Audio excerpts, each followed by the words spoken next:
दोस्तों due SOL के PG admission form start हो चुके हैं। तो अगर आप भी पीजी एडमिशन फॉर्म के अंदर BLISC bachelor of library information science का एडमिशन फॉर्म फिल करना चाहते हैं तो कैसे आपको एडमिशन फॉर्म को फिल करना है उससे जुड़ी हुई सारी जानकारी मैं आपको इस वीडियो में शेयर करने वाला हूं। तो चलिए दोस्तों वीडियो को स्टार्ट करते हैं। साथ ही दोस्तों अभी तक आपने चैनल को सब्सक्राइब नहीं किया तो सब्सक्राइब जरूर कर लीजिएगा। वीडियो अच्छी लगे वीडियो को लाइक और शेयर जरूर कीजिएगा।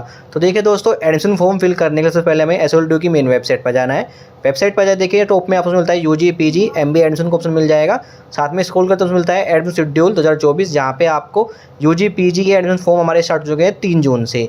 तो यहाँ पे देखिए एडमिशन फॉर्म को फिल करने के साथ में प्रोस्पेक्टस मिल जाता है जहाँ पे आप UG PG BLISC MLISC PG और MBA के प्रोस्पेक्टस चेक कर सकते हैं। साथ में एलिजिबिलिटी क्राइटेरिया मिल जाएगा। तो यहाँ पे हम फॉर्म फिल करने वाले हैं BLISC के लिए। तो यहाँ पे हम ऑप्शन पे क्लिक करते हैं BLISC MLISC एलिजिबिलिटी के ऑप्शन पे क्लिक करते हैं हमारे सामने ओपन हो जाती है PDF फाइल जिसमें देखिए BLISC और MLISC की एलिजिबिलिटी क्राइटेरिया मेंशन किया गया है। दोस्तों देखिए यहाँ पे PDF फाइल के अंदर मेंशन किया गया है नोट जिसमें स्टूडेंट अगर अप्लाई करते हैं इन कैटेगरी के अंदर SC ST EWS OBC PWD या फिर BPL कैटेगरी के अंदर अप्लाई करते हैं तो उनके पास ये डॉक्यूमेंट होने चाहिए एडमिशन टाइम पे।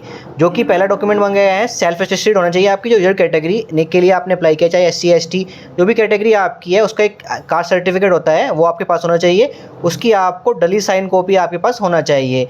साथ ही जो सर्टिफिकेट आपके पास है कास्ट सर्टिफिकेट वो डेट ऑफ एडमिशन 3 जून से पहले का ही बना हुआ होना चाहिए। साथ में मेंशन किया है अगर आपके पास OBC NCL non creamy layer certificate है या फिर EWS कैटेगरी का सर्टिफिकेट है वो आपका 31 मार्च के बाद का ही बना होना चाहिए तभी वो वैलिड होगा। साथ ही यहाँ पे देखिए एलिजिबिलिटी क्राइटेरिया मिल जाएगा। तो देखिए जो स्टूडेंट BLISC करना चाहते हैं यानी bachelor of library and information science करना चाहते हैं वो सिर्फ ग्रेजुएशन पास होने चाहिए तब इस फॉर्म को फिल कर सकते हैं। अगर आप master of library and information science करना चाहते हैं तो आप BLISC कोर्स पास होने चाहिए। साथ ही 50% आपकी मार्क्स होने चाहिए। जनरल कैटेगरी के लिए 45% मार्क्स रखे गए हैं BLISC के अंदर जो कि OBC EWS PW कैंडिडेट हैं। ST ST स्टूडेंट सिर्फ पास होने चाहिए BLISC कोर्स के अंदर। तो ये हमारा एलिजिबिलिटी क्राइटेरिया है यहाँ पे BLISC और MLISC कोर्स के लिए। तो अब बात करते हैं यहाँ पे बैक आके आपको मिलता है फीस स्ट्रक्चर का। तो हम यहाँ पे BLISC और MLISC फीस स्ट्रक्चर में क्लिक करते हैं हमारे सामने PDF फाइल जाती है। देखिए मेंशन किया गया है जो आपकी पेमेंट होगी वो ऑनलाइन मोड में ही आपको पेमेंट करनी होगी। साथ में कैटेगरी के हिसाब से आपको यहाँ पे पेमेंट सिस्टम मिलेगा। तो यहाँ पे total category A B C D E F G यहाँ पे 7 कैटेगरी यहाँ पे रखी गई है। तो यहाँ पे कैटेगरी A के अंदर वो स्टूडेंट आएंगे जो इंडियन सिटीजन हैं। कैटेगरी B के अंदर जो फॉरेन सिटीजन है वो यहाँ पे कैटेगरी B के अंदर आएंगे। कैटेगरी C के अंदर PWD के कैंडिडेट आएंगे। कैटेगरी D के अंदर ऑर्फन जो कि अनाथ स्टूडेंट है वो आएंगे। कैटेगरी E के अंदर आते हैं armed force and central police armed force के स्टूडेंट यहाँ पे आएंगे। कैटेगरी F में आएंगे जो ट्रांसजेंडर हैं वो कैटेगरी F के अंदर आएंगे। कैटेगरी G के अंदर आएंगे जो यूनिवर्सिटी के और डिपार्टमेंट के एम्प्लॉय वगैरह हैं वो यहाँ पे कैटेगरी G के अंदर आएंगे।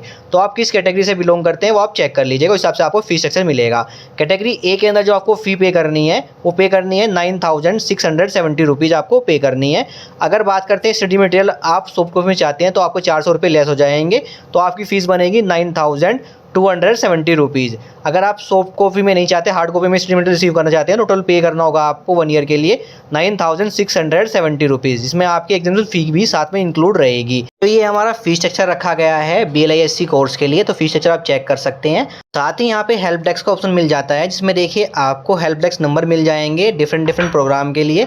किस प्रोग्राम के लिए अगर कोई प्रॉब्लम आ रही है आपको फॉर्म को फिल करते वक्त तो आप उस फोन पे कॉन्टैक्ट कर सकते हैं। तो अब बात करते हैं एडमिशन फॉर्म को आपको फिल कैसे करना है। तो हमें स्क्रॉल अप करते हैं उसमें मिलता है PG एडमिशन, इस ऑप्शन में क्लिक करते हैं हम PG एडमिशन पोर्टल पे आ जाएंगे जहाँ से आप BLISC MLISC और PG कोर्सेज के लिए फॉर्म फिल कर सकते हैं। अब यहाँ पे हमें सबसे पहले करना होता है रजिस्ट्रेशन। तो यहाँ पे क्लिक करते हैं रजिस्ट्रेशन के ऑप्शन पे करते हैं हम नेक्स्ट स्टेप पे जाते हैं जहाँ पे हमें रजिस्ट्रेशन करना होता है अपना एडमिशन BLISC MLISC और PG कोर्स के लिए। आप यहाँ पे अपना रजिस्ट्रेशन फॉर्म को फिल करेंगे। तो सबसे पहले आपको एप्लीकेंट का फुल नेम जो कि 10th और 12th में होना चाहिए वही नेम आपको यहाँ फिल कर देना है। एप्लीकेंट का ईमेल एड्रेस फिल कर देना है।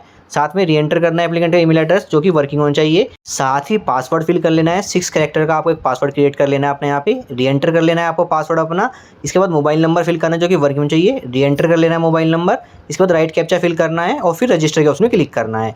क्लिक करते ही हमारा रजिस्ट्रेशन प्रोसेस कंप्लीट हो जाएगा और हमारे ईमेल एड्रेस पर एक OTP सेंड किया जाएगा जिसको हमें OTP के ऑप्शन में फिल कर लेना है। तो आपको अपना मेल चेक करना है, उस पर एक OTP आएगा, उसको आपको OTP के ऑप्शन में आपको अपना OTP फिल कर लेना है, राइट कैप्चा फिल करना है और फिर सबमिट OTP के ऑप्शन में क्लिक करना है। क्लिक करते हैं, हमारा अकाउंट वेरीफाई हो जाएगा सक्सेसफुली। अब हमें यहाँ पे लॉगिन करना है। तो आपने जो रजिस्टर ईमेल एड्रेस आपने फिल किया था अपना, वही ईमेल एड्रेस आपको फिल करना है। पासवर्ड जो आपने क्रिएट किया था वो फिल कर लेना है, राइट कैप्चा फिल करना है और फिर लॉगिन को उसमें क्लिक करके हमें लॉगिन कर लेना है। लॉगिन करते ही देखिए हम डैशबोर्ड पर आ जाएंगे, जहाँ पे देखिए लेफ्ट साइड में आपको ईमेल एड्रेस और मोबाइल नंबर शो करेगा और आप यहाँ पे कॉन्टैक्ट कर सकते हैं हेल्प डेस्क नंबर पे। साथ में राइट साइड में आपको प्रोफाइल डिटेल शो करेगी। तो अब हमें अपनी यहाँ पे प्रोफाइल डिटेल को कंप्लीट करना है। तो ऑप्शन मिलता है कंप्लीट प्रोफाइल, इस ऑप्शन पे हमें क्लिक करना है। क्लिक करते ही हम नेक्स्ट स्टेप पे जाएंगे, जहाँ पे हमें देखिए 3 स्टेप में अपनी प्रोफाइल डिटेल को कंप्लीट करना होता है। तो पहला स्टेप आता है हमारा प्रोफाइल डिटेल का। तो यहाँ पे हमें अपनी पर्सनल डिटेल फिल करनी है। सबसे पहले आपको फर्स्ट नेम, मिडिल नेम और लास्ट नेम एप्लीकेंट का यहाँ पे फिल कर देना है। इसके बाद एप्लीकेंट का जेंडर क्या है वो आपको सेलेक्ट कर लेना है। डेट ऑफ बर्थ फिल कर लेनी है एप्लीकेंट की। एज कितनी हो गई है वो अपने आप ऑटोमेटिकली फिल हो जाएगी यहाँ पे। साथ में कैटेगरी क्या है आपकी, जनरल कैटेगरी है तो आपको जनरल सेलेक्ट करना है। जो भी कैटेगरी आपकी आप सेलेक्ट कर लीजिएगा। इसके बाद मिलता है ईमेल एड्रेस पहले से फिल रहेगा। अल्टरनेट ईमेल एड्रेस आप फिल करना है तो फिल कर सकते हैं, तो इसको स्किप कर सकते हैं। मोबाइल नंबर पहले से ही फिल रहेगा। अल्टरनेट मोबाइल नंबर आप देना चाहते हैं तो फिल कर सकते हैं, अदरवाइज इसको स्किप कर सकते हैं। इसके बाद ब्लड ग्रुप सेलेक्ट कर लेना है। आपका कौन सा ब्लड ग्रुप है वो आप सेलेक्ट कर लीजिएगा। आज यू सिटीजन ऑफ इंडिया, तो यहाँ पे आपको येस कर लेना है। रीजन क्या है आपका, हिंदू मुस्लिम सिख ईसाई, जो भी रिलीजन आप यहाँ पे सेलेक्ट कर लीजिएगा। प्लेस ऑफ बर्थ डिटेल देनी है आपको, यानी जहाँ पे आपका जन्म हुआ है उसकी डिटेल देनी है। जो अपने एड्रेस की डिटेल आप फिल कर लीजिएगा, इसमें आपको विलेज, टाउन, सिटी का नेम मेंशन कर देना है। कंट्री का नेम मेंशन कर देना है जो कि इंडिया रहेगा। साथ में स्टेट का नेम मेंशन कर देना है, स्टेट का नेम क्या है आपका, और डिस्ट्रिक्ट का नेम आपको मेंशन कर देना है।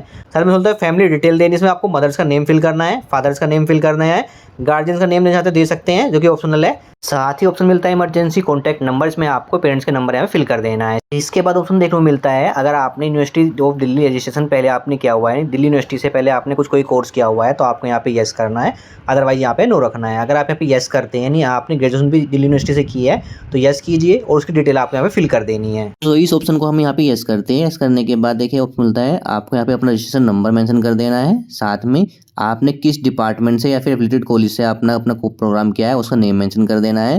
साथ में कौन सा प्रोग्राम किया है वो मेंशन कर देना है और किस ईयर में आपने अपना प्रोग्राम कंप्लीट कर लिया है वो ईयर आपको यहाँ पे मेंशन कर देना है।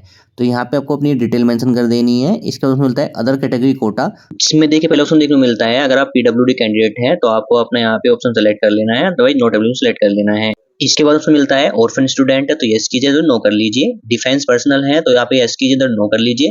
डिफेंस बोर्ड से आप कोटा चाहते हैं तो यस कीजिए तो नो कर लीजिए। साथ ही डीडीडीसीई कोल और एसओएल बोर्ड कोटा चाहते हैं तो यस कीजिए तो नो कर लीजिए। साथ ही अगर एम्प्लॉय हैं आप डीडीडीसीई कोल और एसओएल के तो यहाँ पे आप यस कीजिए तो नो कर लीजिए। मिलता है एड्रेस का, तो आपको अपना कोरस्पोंडेंस एड्रेस जो कि प्रेजेंट एड्रेस है वो आपको फिल करना है। इसमें एड्रेस आपको फिल कर लेना है। डिस्ट्रिक्ट का नेम, स्टेट, कंट्री आपको यहाँ फिल कर लेना है। सिटी और पिन कोड फिल कर लेना है। साथ में ऑप्शन मिलता है परमानेंट एड्रेस, अगर आपका कोरस्पोंडेंट एड्रेस परमानेंट एड्रेस सेम है तो आप क्लिक के ऑप्शन पे टिक कीजिए, अदरवाइज अपना परमानेंट एड्रेस यहाँ फिल कर सकते हैं। तो एड्रेस डिटेल फिल करने के बाद मिलता है हमें बैंक डिटेल का। तो देखिए दोस्तों हमें अपनी यहाँ पे बैंक डिटेल फिल करनी है। तो जो आप फीस पे करेंगे पीजी कोर्सेज के लिए, अगर मान लीजिए उसमें आपको मेरिट लिस्ट में नेम नहीं आता है तो आपको जो फी रिफंड है वो आपके इसी अकाउंट में रिफंड किया जाएगा। तो यहाँ पे आपको या तो अपनी स्टूडेंट की डिटेल फिल करनी है बैंक की या फिर पेरेंट्स की डिटेल फिल करनी है। तो सबसे पहले हमें यहाँ पे जो बैंक की डिटेल आप फिल कर रहे हैं, जिसके नाम से फिल कर रहे हैं उस बैंक होल्डर का नेम आपको फिल कर देना है। अकाउंट नंबर मेंशन कर देना है, कंफर्म करना है अकाउंट नंबर दोबारा से, नेम मेंशन कर देना है बैंक का और इसके बाद आईएफएससी कोड मेंशन कर देना है बैंक का। तो आपको ये डिटेल फिल करनी है बैंक की। बैंक डिटेल फिल करने के बाद हमें सेव एंड नेक्स्ट में क्लिक करना है। क्लिक करते ही नेक्स्ट स्टेप में हमारी पर्सनल डिटेल शो करेगी, इसे एक बार आप चेक कर लीजिएगा। अगर कोई मिस्टेक हो गई है तो एडिट करके अपडेट कर सकते हैं। अगर सारी डिटेल सही है तो नेक्स्ट में क्लिक करना है। क्लिक करते हैं हम नेक्स्ट स्टेप पर जाएंगे जो कि स्टेप 2 रहेगा। तो यहाँ पे देखिए हमें अदर डिटेल का ऑप्शन मिलता है, जिसमें आप लैंग्वेज का ऑप्शन देखने को मिलेगा। तो आप कौन सी लैंग्वेज के बारे में जानते हैं, इंग्लिश लैंग्वेज आप बोल सकते हैं, रीड कर सकते हैं, स्पीक कर सकते हैं, उसको सामने आपको टिक करना है। सेम हिंदी लैंग्वेज में आप यहाँ पे टिक कर लीजिएगा। कोई अदर लैंग्वेज आप जानते हैं उसको आप यहाँ पे मेंशन करके उसकी इन्फॉर्मेशन आप फिल कर सकते हैं। तो ये मेनली लैंग्वेज की इन्फॉर्मेशन आपको फिल करनी होती है। लैंग्वेज इन्फॉर्मेशन फिल करने के बाद अब हमें सेव एंड नेक्स्ट क्लिक करना है। क्लिक करते ही देखिए हमारी अदर डिटेल जो कि लैंग्वेज डिटेल हमें शो करेगी। इसके बाद हमें नेक्स्ट क्लिक करना है। क्लिक करते हम स्टेप 3 पर जाएंगे जो कि रहेगा हमारा अपलोड का स्टेप। तो यहाँ पे हमें डॉक्यूमेंट में अपलोड करने हैं फोटो और सिग्नेचर। फॉर्मेट रखना है फोटो सिग्नेचर हमारा जेपीईजी रखना है। मैक्सिमम साइज आपको 10 KB से लेके 3 KB तक आपको फाइल का साइज रखना है, क्योंकि फोटो सिग्नेचर का रहने वाला है। तो हम जल्दी से अपना यहाँ पे अपना फोटो और सिग्नेचर अपलोड कर लेते हैं। फोटो सिग्नेचर अपलोड होने के बाद अब हमें सबमिट प्रोफाइल के ऑप्शन में क्लिक करना है। सबमिट प्रोफाइल के ऑप्शन से हम क्लिक करते हैं, हमारे सामने एक पॉप आता है। यहाँ पे बोला जाता है आपने जो डिटेल अभी फिल की है पर्सनल डिटेल और फोटो वो आपकी सही होनी चाहिए। अगर आप यहाँ पे सबमिट ऑप्शन क्लिक करते हैं इसके बाद आप एडिट नहीं कर पाएंगे। तो यहाँ पे आपको डिटेल चेक करने के बाद ही सबमिट ऑप्शन क्लिक करना है। तो अब यहाँ पे सबमिट ऑप्शन क्लिक करते हैं। क्लिक करते ही देखिए जो हमारी प्रोफाइल डिटेल है वो कंप्लीट हो जाएगी। व्यू के ऑप्शन में क्लिक करके उसको आप देख सकते हैं, लेकिन अब यहाँ इस स्टेप के बाद वो आप उसको चेंज नहीं कर सकते। तो अब हमें पीजी प्रोग्राम के लिए अप्लाई करने के लिए प्रोग्राम सिलेक्शन का ऑप्शन मिलता है, जहाँ पे ऑप्शन मिलता है अप्लाई फॉर न्यू प्रोग्राम। इस ऑप्शन पे हमें क्लिक कर लेना है। क्लिक करते ही हम नेक्स्ट स्टेप पर जाएंगे, जहाँ पे देखिए हमें टोटल 8 स्टेप में अपने फॉर्म को फिल करना होता है। जो पहला स्टेप होता है हमारा प्रोग्राम सिलेक्शन का। तो यहाँ पे हमें प्रोग्राम लेवल के अंदर सेलेक्ट कर लेना है बैचलर अंडर ग्रेजुएट प्रोग्राम। इसके बाद प्रोग्राम के अंदर हमें BLIC ऑप्शन सेलेक्ट कर लेना है, उसकी क्राइटेरिया आपको शो करेगा वो टिक कर लेना है और फिर नेक्स्ट ऑप्शन क्लिक करना है। क्लिक करते ही हमारे प्रोग्राम की डिटेल शो करेगी, इसे एक बार चेक कर लीजिएगा और फिर नेक्स्ट ऑप्शन क्लिक कीजिएगा। हमारे सामने हमारी पर्सनल डिटेल है, हमें शो करेगी। इसको हम चेंजेस नहीं कर सकते क्योंकि स्टेप 1 के अंदर जब हम पर्सनल डिटेल फिल की थी वही डिटेल हमारी सेम रहेगी। तो अब हमें यहाँ पे नेक्स्ट क्लिक करना है। क्लिक करते ही हम स्टेप 3 पर जाएंगे जो कि रहेगा एकेडमिक डिटेल। तो यहाँ पे हमें अपनी क्वालिफिकेशन डिटेल फिल करनी है। सबसे पहले हमें 10th की डिटेल फिल करनी है। किस ईयर में आपने 10th पास किया है वो आपको मेंशन कर देना है। साथ ही 10th की परसेंटेज आपको मेंशन कर देनी है। अगर आपका 10th का रिजल्ट CGPA में आया है तो उसको कन्वर्ट कर लीजिएगा परसेंटेज में। कैसे कन्वर्ट करना है उसके लिए मैंने अलग से वीडियो चैनल पर आपको मिल जाएगी कि CGPA को आपको परसेंटेज में कैसे कन्वर्ट करना है। तो इसके बाद आपको ऑप्शन मिलता है यहाँ पे जो क्लास 10th है आपने किस इंस्टीट्यूट से किया, नहीं स्कूल का नेम आपको मेंशन कर देना है क्लास 10th का। साथ में क्लास 10th का बोर्ड का नेम आपको पे मेंशन कर देना है, किस बोर्ड से आपने क्लास 10th कंप्लीट की है। साथ में जो सब्जेक्ट थे क्लास 10th के वो आपके पे मेंशन कर देने हैं। साथ ही क्लास 10th के अंदर जो डिवीजन आई है आपकी फर्स्ट सेकंड थर्ड वो आपको यहाँ पे मेंशन कर देनी है। इसका उसमें मिलता है क्वालिफिकेशन ऑफ 12th और इक्विवेलेंट। लेकिन 12th डिटेल फिल करने में 12th किस ईयर में आपने 12th पास किया है वो मेंशन कर देना है। क्लास 12 के अंदर जो आपकी परसेंटेज है वो आपको मेंशन कर देनी है, कितने परसेंट आपके 12th के अंदर आए हैं। साथ में क्लास 12 जो आपने इंस्टीट्यूट किस इंस्टीट्यूट या स्कूल से आपने पास किया है 12th क्लास 12 वो स्कूल का नेम आपको यहाँ पे मेंशन कर देना है। साथ में जो बोर्ड है वो आपको मेंशन कर देना क्लास 12 आप किस बोर्ड से पास हुए हैं। इसके बाद क्लास 12 के अंदर जो आपके सब्जेक्ट हैं वो आपको सारे सब्जेक्ट के नेम आपको मेंशन कर देने हैं। क्लास 12 के अंदर जो आपकी डिवीजन है वो क्या है फर्स्ट सेकंड या थर्ड वो मेंशन कर देना है। अच्छी ऑप्शन मिलता है क्लास 12 आपने मैथमेटिक्स से पास की है तो आपको यहाँ पे यस करना है, अदरवाइज नो कर देना है। इसके बाद ऑप्शन मिलता है क्वालिफिकेशन डिटेल ऑफ ग्रेजुएशन और इक्विवेलेंट। यहाँ पे पहला ऑप्शन मिलता है ग्रेजुएट क्वालिफिकेशन स्टेटस। अगर आपने ग्रेजुएशन कंप्लीट कर लिया तो पास सेलेक्ट कीजिएगा, अगर आप कर रहे हैं तो अपीयरिंग का ऑप्शन सेलेक्ट कर लीजिएगा। तो अगर आप अपीयरिंग का ऑप्शन सेलेक्ट करते हैं तो आपको जो परसेंटेज है ग्रेजुएशन की वो फिल करने की जरूरत नहीं है, वहाँ पे 0 0 शो कर जाएगा। तो हम यहाँ पे ग्रेजुएशन क्वालिफिकेशन स्टेटस को अपना यहाँ पे पास सेलेक्ट कर लेते हैं। इसके बाद ऑप्शन मिलता है ग्रेजुएशन का जो पासिंग ईयर है या फिर जो अपीयरिंग कर रहे हैं अभी इसमें आप पास होंगे फाइनल एग्जाम के अंदर, वो ईयर आपको यहाँ पे सेलेक्ट कर लेना है। जो अभी आपका ईयर है ग्रेजुएशन का पासिंग ईयर वो आपको सेलेक्ट कर लेना है। इसके बाद जो सब्जेक्ट आप पढ़ रहे हैं मेन सब्जेक्ट ग्रेजुएशन के अंदर वो आपको यहाँ पे मेंशन कर देने हैं। साथ ही ऑप्शन मिलता है अगर आपने ग्रेजुएशन जो पास कर रहे हैं अपीयरिंग है वो होनर्स कोर्स से आप पास अपीयरिंग कर रहे हैं ग्रेजुएशन के अंदर तो आपको यहाँ पे यस करना है, तो नो कर लेना है। इसका ऑप्शन मिलता है आपने जो ग्रेजुएशन किया हुआ है वो किस यूनिवर्सिटी या बोर्ड से किया हुआ है उसका नेम आपको यहाँ पे मेंशन कर देना है।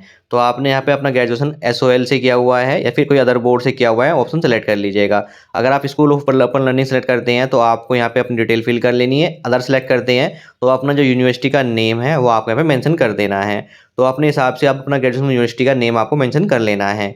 इसके बाद ऑप्शन मिलता है ग्रेजुएशन इंस्टीट्यूट या कॉलेज का नेम। तो आपने किस कॉलेज से अपना ग्रेजुएशन कंप्लीट किया उसका नेम मेंशन कर देना है। साथ में कौन सा कोर्स किया है वो आपको नेम मेंशन कर देना है। साथ ही ग्रेजुएशन के डिवीजन क्या है आपका फर्स्ट सेकंड थर्ड वो आपको मेंशन कर देना है। साथ में ऑप्शन मिलता है ग्रेजुएशन परसेंटेज। तो हमने पास ऑप्शन सेलेक्ट किया है तो यहाँ पे हमें अपनी ग्रेजुएशन जो परसेंटेज है वो मेंशन कर देनी है। अगर आपका रिजल्ट CGPA में आया है तो कन्वर्ट कर लीजिएगा परसेंटेज में। इसके लिए मैंने अलग से वीडियो बनाई हुई है कैसे आप ग्रेजुएशन का जो रिजल्ट आता है आपका उसको परसेंटेज में कैसे कन्वर्ट करना है, उसके लिए भी वीडियो मिल जाएगी चैनल पे, उस वीडियो को देख लीजिएगा। तो हम अपने परसेंटेज फिल कर लेते हैं और फिर सेव नेक्स्ट क्लिक करते हैं। सेव नेक्स्ट क्लिक करते ही हमारे सामने हमारी डिटेल शो करेगी क्वालिफिकेशन, उसको एक बार आप चेक कर लीजिएगा। सारी डिटेल सही है तो अब आपके यहाँ पे नेक्स्ट ऑप्शन क्लिक करना है।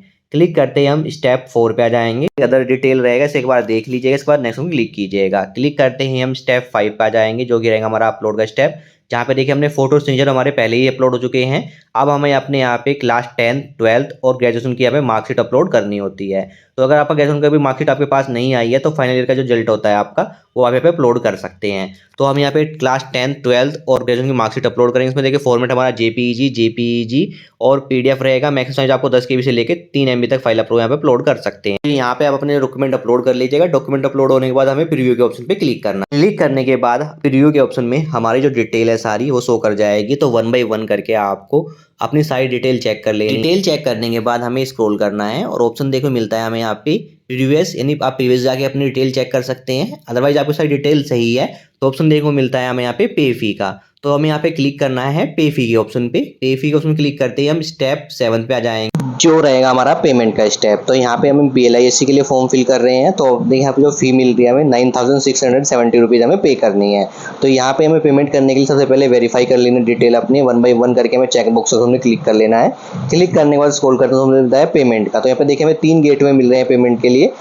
तो आप किसी भी पेमेंट गेटवे से आप पेमेंट कर सकते हैं। तो हम किसी एक पेमेंट गेटवे को उसमें क्लिक कर लेते हैं। क्लिक करते हैं हम नेक्स्ट स्टेप पे जाते हैं, जहाँ पे आप payment credit card, debit card, net banking और यूपीआई के थ्रू कर सकते हैं। तो आप जिस मेथड से पेमेंट करना चाहते हैं पेमेंट कर लीजिएगा। पेमेंट कंप्लीट होने के बाद आपके सामने फाइनल प्रिंट जनरेट हो जाता है, जिसको आपको डाउनलोड करके अपने पास सेव रख लेना है। और आप बैक आते हैं तो आप आते हैं डैशबोर्ड में, जहाँ पे आपको आपका फाइनल प्रिंट का ऑप्शन मिल जाएगा डाउनलोड करने के साथ में प्रिंट ID कार्ड का ऑप्शन मिल जाएगा, जिसको आप डाउनलोड कर सकते हैं। तो दोस्तों इस तरीके से आप BLISC के एडमिशन फॉर्म को फिल कर सकते हैं।